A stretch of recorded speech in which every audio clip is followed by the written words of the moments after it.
My entitled neighbor demolished my fence while I was on vacation, so I sued him. Before we begin the story, make sure to subscribe to our channel and never miss more incredible stories every day. I dropped my suitcase in the driveway, staring at the shattered wood of my fence while my neighbor sipped his morning coffee. The morning sun was bright, mocking the absolute devastation of my property. My partner, Dave, stood frozen beside me, his hand gripping the handle of his luggage so hard his knuckles were stark white. We had just returned from a 2-week vacation in Hawaii, a trip we had saved up for nearly 3 years to afford. Our home, a modest but meticulously kept 3-bedroom house in a quiet, affluent suburb, was supposed to be our ultimate sanctuary. I am 32 years old, and I work from home as a data analyst. I notice minor details, and I care deeply about order and structure. Dave, 34, is a high school teacher who generally avoids conflict at all costs. But looking at the brutal wreckage of our boundary line, even Dave looked completely ready to throw hands. The beautiful 6-foot cedar privacy fence that ran the length of our property was entirely gone, completely eradicated. In its place was a jagged trench of torn earth, deep tire tracks from heavy machinery, and massive piles of our crushed wood discarded casually on our front lawn. And there, standing on his pristine back patio, wearing a plush monogrammed bathrobe, was Greg. Greg is a 55-year-old retired day trader who lives in a gaudy, oversized McMansion right next door to us. He has always treated our quiet neighborhood like his own personal kingdom, acting as the self-appointed dictator of a homeowners association that does not even exist. Have you ever felt completely powerless on your own property? That horrible feeling washed over me like freezing water. I had put my blood, sweat, and limited savings into making this house perfect. The sheer audacity of this destruction was entirely paralyzing. Greg took a slow, deliberate sip from his ceramic mug, looked right at me, and offered a dismissive, arrogant little wave. He was not hiding or ashamed. He was incredibly proud of what he had done. He had deliberately waited until we were thousands of miles away to launch an unprovoked invasion on our home. I felt my chest tighten with a mixture of profound grief and a rapidly boiling rage. I did not know yet how far this would go, or the insane legal warfare that was about to consume my life. But I had no idea how deep his arrogant delusion actually went. To truly understand the pure audacity of what I was looking at, you have to understand the nightmare of living next to Greg. When Dave and I first moved into our house 4 years ago, we were incredibly excited to finally be homeowners. The neighborhood was highly sought after, filled with massive mature trees and beautifully manicured lawns. Our house was arguably the smallest on the block, a charming mid-century build sitting right next to Greg's massive, aggressively modern concrete fortress. From day one, Greg made it his personal mission to remind us that we were basically the poor kids on the block. The very first time we ever met him, he did not even introduce himself. He just walked over while Dave was unloading a moving truck and complained that our hired movers were parking too close to his pristine property line. Over the next few years, the minor friction only escalated into a constant, exhausting Cold War. He would intentionally park his luxury cars slightly onto our grass, leaving deep, muddy ruts that I had to constantly reseed. Whenever Dave tried to talk to him nicely, Greg would just talk over him, using heavy financial jargon to somehow prove he was superior. "You have to protect your equity, Dave," he would say condescendingly, while his landscapers openly blew wet leaves all over my freshly washed car. I constantly urged Dave to just ignore him, hoping that if we kept our heads down, the bully would eventually get bored and find another target. We kept our yard immaculate. We installed our beautiful cedar fence exactly on the property line according to the paperwork the previous owners gave us, and we minded our own business. I honestly thought the fence would be the ultimate solution, a literal boundary to keep his toxic energy away from our quiet, happy lives. Before we left for our Hawaiian vacation, things had actually been suspiciously quiet for a few months. Greg had casually mentioned he was doing some minor landscaping updates, but I didn't think much of it. I figured he was just planting some new exotic shrubs to show off to his wealthy golf buddies. Then we made the mistake of leaving him completely unsupervised for 2 weeks. The drive home from the airport had been filled with nothing but pure joy and talk of our incredible memories from the trip. We were exhausted, jet-lagged, and dreaming of nothing more than collapsing into our own comfortable bed. When our rideshare pulled onto our familiar street, Dave was scrolling through photos on his phone, smiling. I was looking out the window, eager to see our house. As we rolled up to our driveway, my brain literally could not process what my eyes were seeing. I genuinely thought the driver had taken us to the wrong address. But no, there was our blue front door, our familiar porch swing, and our customized mailbox. But the entire left side of our property looked like a literal war zone. The beautiful cedar fence that I had stained by hand just 2 summers ago was completely demolished. It wasn't just taken down, it was violently ripped out of the earth, leaving massive holes where the concrete posts used to be. But the destruction of the fence was only the beginning of the nightmare. Beyond the shattered wood, I saw a crew of 3 men in neon vests actively digging a massive trench on what was very clearly my side of the yard. They had a mini excavator parked directly on my prize-winning hydrangeas, crushing them into green mush. A massive pallet of expensive-looking retaining wall stones was sitting squarely in the middle of our side yard. My heart began to pound so hard I could hear it echoing in my own ears. Dave dropped his phone onto the floor of the car, his mouth hanging wide open in sheer disbelief. We scrambled out of the car before the driver even had a chance to pop the trunk. I felt a hot, blinding wave of panic and fury wash over my entire body. My beautiful sanctuary had been completely violated. I stood there trembling, staring at the fresh dirt piled onto my perfectly manicured grass. I looked over and saw Greg on his patio, grinning like he had just won the lottery. I marched across the ruined grass to demand an answer from the devil himself. "Greg, what in the absolute hell is going on here?" I screamed as I stomped across the uneven, torn-up earth. My voice was shaking with a mixture of pure rage and complete disbelief. Greg didn't even flinch. He took another slow sip of his coffee, casually adjusted the belt of his plush bathrobe, and looked down at me from his elevated patio like I was a highly annoying toddler throwing a public tantrum. "Morning, Sarah. Welcome back," he said smoothly, completely ignoring the fact that his construction crew was actively destroying my property just 10 feet away. "I see you noticed the improvements. I'm expanding my outdoor kitchen and putting in a custom fire pit area. The old layout just wasn't working for my entertainment needs." I stared at him, my brain struggling to comprehend his insane level of entitlement. "You tore down my fence.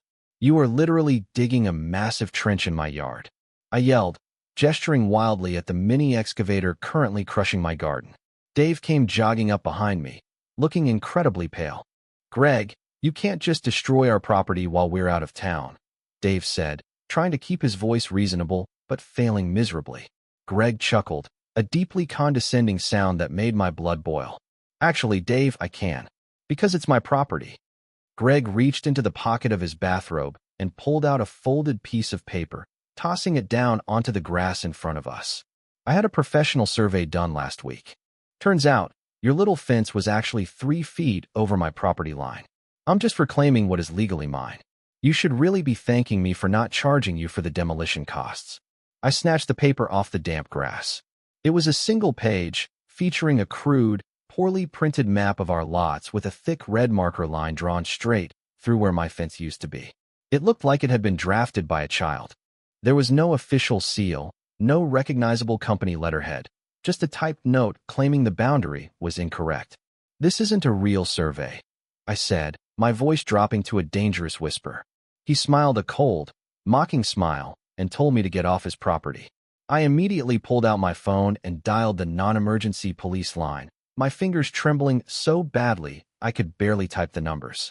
I explained to the dispatcher that my neighbor had maliciously destroyed my fence and had heavy machinery trespassing on my property. They promised to send an officer out to investigate. Dave and I stood in our driveway, completely helpless, watching the construction crew continue to dig up our yard.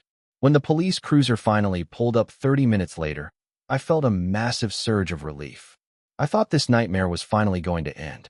The officer, a tired-looking man in his 40s, listened to my frantic explanation and walked over to inspect the damage.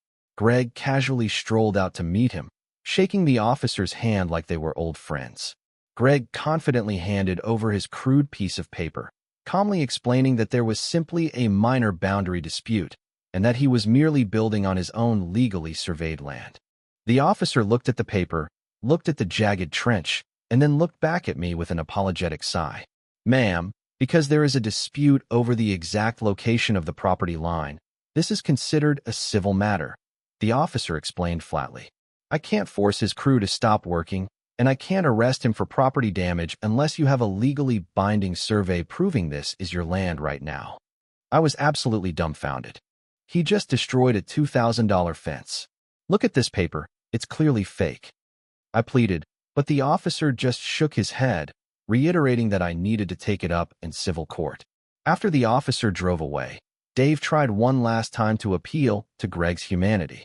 Greg, please, let's just pause the construction until we can get a proper surveyor out here, Dave begged. Greg's smug smile vanished, replaced by a vicious scowl. If you try to delay my contractors again, Dave, I will personally sue you for harassment and lost wages, Greg threatened, stepping aggressively close to my partner. That was the exact moment I stopped crying and started planning my absolute revenge. Once we were finally locked safely inside our house, the adrenaline began to wear off, leaving behind a cold, hard determination. I spread Greg's so-called survey out on our kitchen table and began to examine it with the intense, obsessive scrutiny of a professional data analyst. Almost immediately, massive red flags began popping up everywhere. The company name at the top, Apex Land Solutions, had no physical address listed. When I searched for them online, there was no website, no Yelp reviews, nothing but a registered LLC form just 3 weeks prior. Furthermore, the timestamp on the bottom of the document claimed the survey was conducted on a Tuesday at 2 p.m., but I had security camera footage from our front doorbell. I quickly pulled up the cloud storage for that specific date and time. The street was completely empty. No surveyors, no trucks, absolutely nothing. Greg had completely fabricated the document to bully us into submission while we were on vacation. I knew right then that playing nice was no longer an option. I needed an expert, someone who specialized in absolutely destroying arrogant property thieves. After hours of frantic research and calling various legal contacts, I found him. Mr. Sterling.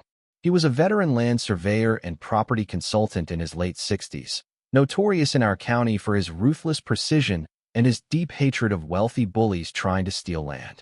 When I called him and explained the situation, he agreed to come out the very next morning. When Mr.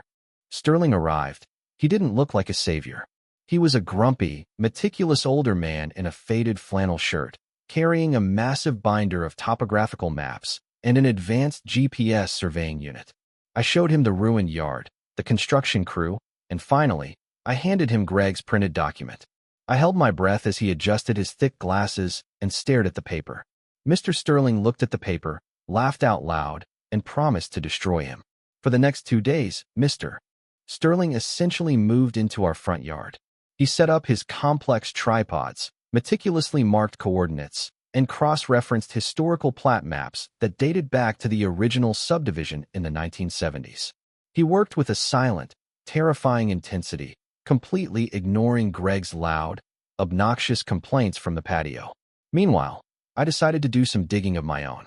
I took a personal day off from work and drove down to the dusty, fluorescent-lit basement of City Hall to visit the municipal records and zoning department.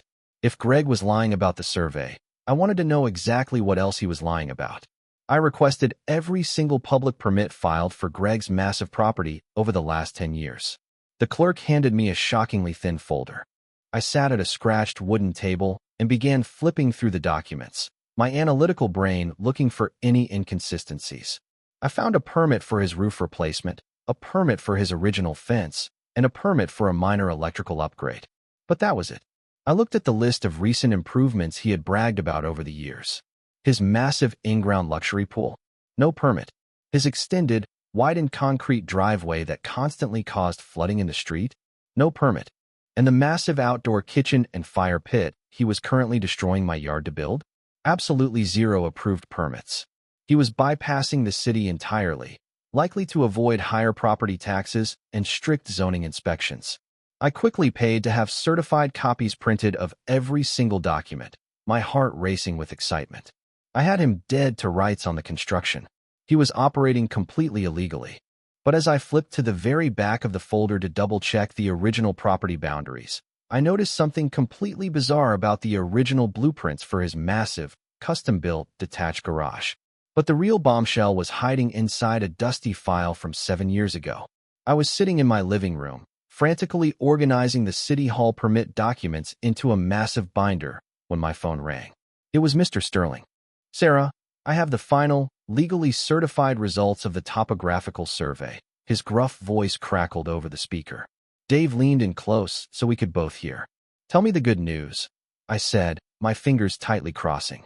"Well, first of all, your fence was perfectly legal. In fact, it was actually installed about 6 inches inside your own property line. Greg's construction crew is currently trespassing and illegally excavating on your land," Mr. Sterling confirmed. A massive wave of vindication washed over me. I had the proof I needed to stop the madness. "But that's not why I'm calling," Mr. Sterling continued, his tone shifting into something resembling dangerous amusement. "I pulled the original subdivision markers and compared them against the physical structures on Greg's lot. You know that massive, brick detached garage he built a few years ago? The one he parks his classic cars in? I looked out the window at the huge, imposing brick structure that loomed over the back half of our shared property line. "Yes, I see it right now," I replied.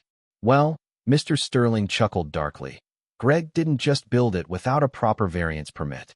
He completely ignored the setback laws. That entire brick garage is sitting 3 full feet over your property line. It's legally encroaching on your land." The room went dead silent. Dave and I just stared at each other, our jaws completely unhinged. The sheer hypocrisy of the situation was staggering. This arrogant man had torn down our fence over a completely fabricated boundary dispute, all while secretly housing his expensive cars inside a massive building that was literally sitting on our property. Greg hadn't just stolen a few feet of grass, he had stolen my land. The very next morning, armed with Mr. Sterling's legally certified survey and my meticulously organized binder of missing municipal permits, Dave and I walked into the sleek downtown office of a highly recommended real estate litigation attorney. Her name was Carter, and she was a sharp, no-nonsense professional who took one look at our evidence and smiled like a shark smelling blood in the water. "This isn't just a simple property damage claim anymore," Carter explained, tapping her pen against the certified survey. "This is gross negligence, trespass, permit fraud, and a massive structural encroachment. We are going to make this man deeply regret the day he ever looked at your fence." We spent 3 hours drafting a comprehensive legal complaint. We weren't just asking for the replacement cost of the beautiful cedar fence. We were filing for an immediate emergency injunction to forcefully halt all of his illegal construction. We were demanding punitive damages for the malicious destruction of our landscaping while we were away. And the absolute crown jewel of the lawsuit, we were filing a formal demand for the immediate, complete removal of his encroaching brick garage. "He will have to tear it down at his own expense," Carter stated plainly. "The law is very clear on structural encroachments of this magnitude, especially when built without proper municipal permits." I felt a thrill of pure, righteous justice race down my spine. We signed the retainer paperwork and authorized the lawsuit to be filed immediately. Carter assured us that the emergency injunction would be hand-delivered by a process server by the end of the week. I drove home feeling lighter than I had in months. We weren't just defending our yard anymore. We were going on the offensive. We were about to drop a legal nuclear bomb right onto his front porch. 3 days later, I was sitting at my kitchen island, typing up a data report for work, when I heard a loud, violent pounding on our front door. It was so aggressive that the glass panes literally rattled in their frames. I glanced at the security camera feed on my tablet. It was Greg. His face was bright red, his veins were visibly bulging in his neck, and he was gripping a thick stack of legal papers in his fist. He had just been served. Dave was still at school teaching, so I was completely alone. My heart hammered against my ribs, but I refused to cower in my own home. I took a deep breath, unlocked the deadbolt, and opened the door just wide enough to speak. "You have exactly 10 seconds to get off my porch before I call the police for trespassing," I said, my voice shockingly steady. Greg shoved the crumpled legal papers toward the screen door. "You think you're smart, little girl?" He spat, his wealthy, sophisticated facade completely crumbling into ugly rage. "You think some cheap lawyer is going to force me to tear down my garage? I know the zoning commissioner personally. I golf with the local judges. You are going to bankrupt yourselves trying to fight me." He reached into his pocket, pulled out a checkbook, and furiously scribbled a number. He ripped the check out and slammed it against the door frame. "Here, $5,000. That covers your pathetic fence and your ruined weeds. Drop the lawsuit today, or I will bury you in legal fees for the next decade." I looked at the check, then looked him dead in his furious eyes. "The garage comes down, Greg. Have a nice day." I slammed the door and locked it. I stood my ground, but my hands were shaking long after he finally left. Despite Greg's terrifying threats on my porch, his legal counsel clearly explained the grim reality of his situation to him, because a week later, his lawyer reached out to Carter begging for an emergency mediation session. They wanted to settle this out of court before the city zoning board caught wind of the missing permits. Carter advised us to attend, purely to show the mediator that we were acting in good faith, and to officially enter our overwhelming evidence onto the legal record. We met in a neutral conference room at the local courthouse. Dave and I sat on one side of a long mahogany table, with Carter at our side, her briefcase looking suspiciously heavy. Greg walked in 10 minutes late, flanked by an exhausted-looking attorney. Greg was dressed in a sharp, expensive custom suit, looking incredibly smug and completely relaxed. He casually poured himself a glass of water, glancing at Dave and me with utter contempt. He clearly believed that we were terrified of a long legal battle and were just sitting here waiting to accept whatever pitiful cash settlement he was willing to throw at us to make this quietly disappear. The court-appointed mediator, a stern woman in her 50s, called the session to order and asked Greg's attorney to present their opening offer. His lawyer cleared his throat and formally offered us $10,000, provided we immediately drop the demand to demolish the garage and sign a strict non-disclosure agreement regarding the property line. Greg leaned back in his leather chair, completely unaware of the approaching legal slaughter. The mediator nodded politely at Greg's lawyer, then turned her attention to our side of the table. "Does the plaintiff have a response to this settlement offer?" she asked. Carter didn't say a word. She simply opened her heavy briefcase and began pulling out perfectly organized, color-coded folders. First, she slid the legally certified topographical map produced by Mr. Sterling across the polished wood. As you can see, the plaintiff's fence was entirely on their own property. The defendant maliciously destroyed private property based on a forged document, Carter stated coldly. Next, she slid over the thick stack of missing municipal permits I had uncovered from the dusty basement of City Hall. Furthermore, the defendant's current construction, as well as his luxury pool and expanded driveway, are entirely unpermitted and illegal. Greg's smug, relaxed posture instantly vanished. He sat up completely straight, his eyes darting frantically toward his own lawyer, who suddenly looked incredibly pale. But Carter was not finished. She pulled out the final, devastating document, the detailed structural survey proving the massive encroachment. And finally, the defendant's detached brick garage is situated 3 feet over the legal property line. My clients will not accept any financial settlement. We demand the immediate demolition of the encroaching structure, and we are officially submitting these unpermitted zoning violations to the City Municipal Board this afternoon.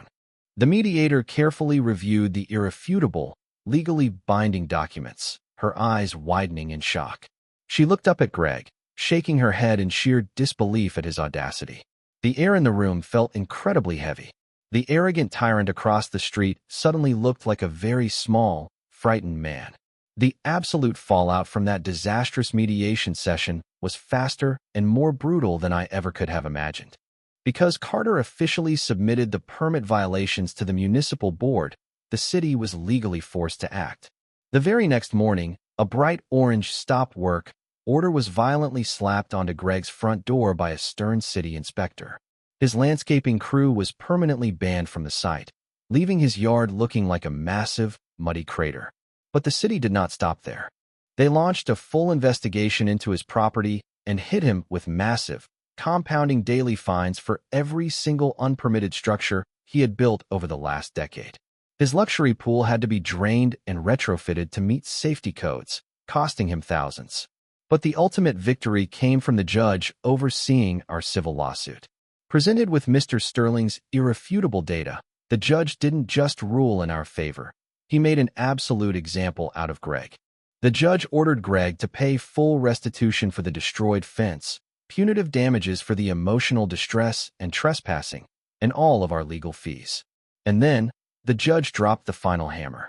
He issued a strict court order mandating the complete demolition and removal of Greg's encroaching brick garage within exactly 30 days, entirely at Greg's own expense. If he failed to comply, he would face immediate jail time for contempt of court. 2 weeks later, a massive wrecking ball arrived on our quiet street. Dave and I sat on our front porch with steaming mugs of coffee, watching the heavy machinery arrive. The sound of his precious garage being torn apart was absolute music to me. Watching that massive brick structure crumble into dust was the most profoundly healing experience of my life. For weeks, the loud sounds of heavy demolition echoed through the neighborhood, a constant, beautiful reminder that justice had actually been served. Greg was noticeably absent during the entire process, reportedly staying at a luxury hotel downtown to avoid the utter humiliation of watching his illegal empire be dismantled piece by piece. Once the encroaching garage was completely removed and the massive pile of debris was finally cleared away from our property line, it was time to rebuild. With the generous settlement money we received from the lawsuit, we didn't just replace the old cedar fence. We hired a premium contractor to install an 8-foot-tall, incredibly sturdy, soundproof privacy wall, placing it exactly on the newly confirmed property line. It was an absolute fortress. The jagged trenches his crew had dug in my yard were professionally filled, leveled, and re-landscaped with gorgeous new blooming hydrangeas. Our small, modest home finally felt like our ultimate sanctuary again. When I walked into my backyard, I could no longer see Greg's gaudy patio, and more importantly, I didn't have to look at him ever again. The exhausting, toxic energy that had plagued our lives for 4 years was entirely gone, replaced by a deep, beautiful quiet. Dave and I finally threw a massive backyard barbecue to celebrate, inviting Mr. Sterling and Carter to enjoy the peace they helped us secure. I finally had my sanctuary back, and the monster next door was utterly defeated. Looking back on the absolute chaos of the last 6 months, I have learned a profound lesson about the true nature of boundaries. A property line isn't just a legal concept drawn on a map. It is a vital shield that protects your peace, your safety, and your sanity. Greg genuinely believed that because he had more money, a bigger house, and a louder voice, the rules simply did not apply to him. He thought Dave and I would just quietly roll over and accept his bullying because we were young and non-confrontational. But he severely underestimated the terrifying power of meticulous record-keeping and a homeowner pushed to their absolute limit. If you take anything away from this insane experience, let it be this. Always keep a paper trail. If you are buying a home, pay for your own independent survey. If a neighbor ever tries to intimidate you with legal jargon or shady documents, do not panic and do not give in. Take a breath, hire absolute experts like Mr. Sterling, and let the raw, undeniable data do the fighting for you. Bullies like Greg rely entirely on fear and ignorance to steal what isn't theirs. When you finally shine a bright spotlight of truth on their actions, their power completely crumbles. Today, I am looking out my window at my beautiful, heavily fortified yard, feeling nothing but profound gratitude and peace. Never let a bully convince you that you do not have the power to fight.